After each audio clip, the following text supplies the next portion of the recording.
जुन जनविद्रोह घोषणा कार्यक्रम थियो, हामी जनविद्रोह घोषणा कार्यक्रम शान्ति तरिकाले गर्न जाँदै गर्दाखेरि त्यहाँ मलाई मार्ने ठूलो योजना रहेछ र राज्यले गरेको आतंक, बर्बर आतंक, जो लघुवित्त पीडित थिए, सहकारी पीडित थिए, बैंक पीडित थिए र विदेश जाने परिवारका पीडितहरू थिए, सबैको हालत कस्तो थियो नेपालमा राज संस्था गएर हिन्दू राज्य गएपछि नेपालीहरूको हालत के भयो, त्यही आवाजलाई हामीले उठाएर बुलन्द गर्दै हामीले अघि बढाइसकेपछि अब हामीले लडाईँ जित्छौं, नेपाली नागरिकले लडाईँ जित्छ, जनविद्रोह सफल हुन्छ भनेर चैत 15 गते बिहानैदेखि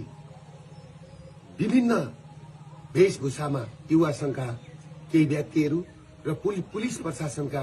केही व्यक्तिहरू सिभिल ड्रेसमा हात हतियार सहित गएर अर्काको घरमा चढेर बिहानैदेखि घर कब्जा गरेर जुन घटना पुलिस प्रशासनले घटायो र हामी कार्यक्रम स्थल 1:30 बजी पुग्दै गर्दाखेरि कार्यक्रम स्थल पुग्नुभन्दा 15 मिनट अगाडि नै हामी जहाँ स्टेज बनायौं, हामीले त्यत्रो खर्च गरेर शान्तिपूर्ण प्रदर्शन गर्ने भनेर हाम्रा पाहुनाहरू हामीलाई स्टेजै पुग्न नदिकिन बाटैबाट गोली हानेर चाहिँ नि लखेट्न थालेपछि, टियर ग्यास हान्न थालेपछि त्यस पछाडि हामी अघि बढ्नु पर्यो। म किन अघि बढेको भने सम्पूर्ण प्रहरी जवानलाई लागेको होला, म प्रहरीलाई जति माया गर्ने मान्छे म कोही छैन र दिन दुखीलाई माया गर्ने मान्छे म जतिको कोही छैन।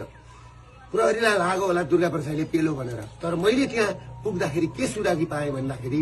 त्यहाँ माथि छतमा साफ सुटरहरू बसेर मलाई टार्गेट बनाएको भन्ने मैले बुझिसकेको थिएँ। र अर्को कुरो के थियो भन्दाखेरि मेरो कानको छेउबाट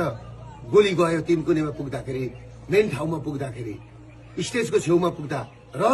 म त्यस पछाडि मैले कुरो बुझिसकेपछि मेरो कानको छेउबाट गोली पनि गयो। फेरि अर्को कुरा के भन्दाखेरि तपाईहरुको मेरै गाडीमा आएर टियर ग्यास खसिसकेपछि त्यस पछाडि म उत्रेर मेरो ड्राइभरलाई निकालेर म आफै गाडी चलाएर यिनीहरूले मलाई मार्दै रहेछन् र यिनीहरूले मलाई कि त थुन्नु पर्यो, गुन्जालो जो पेरुको गुन्जालो बनाउने, या त बनाएर मलाई कि त थुन्नु पर्यो कि त मार्ने षड्यन्त्र गरेको मैले बुझि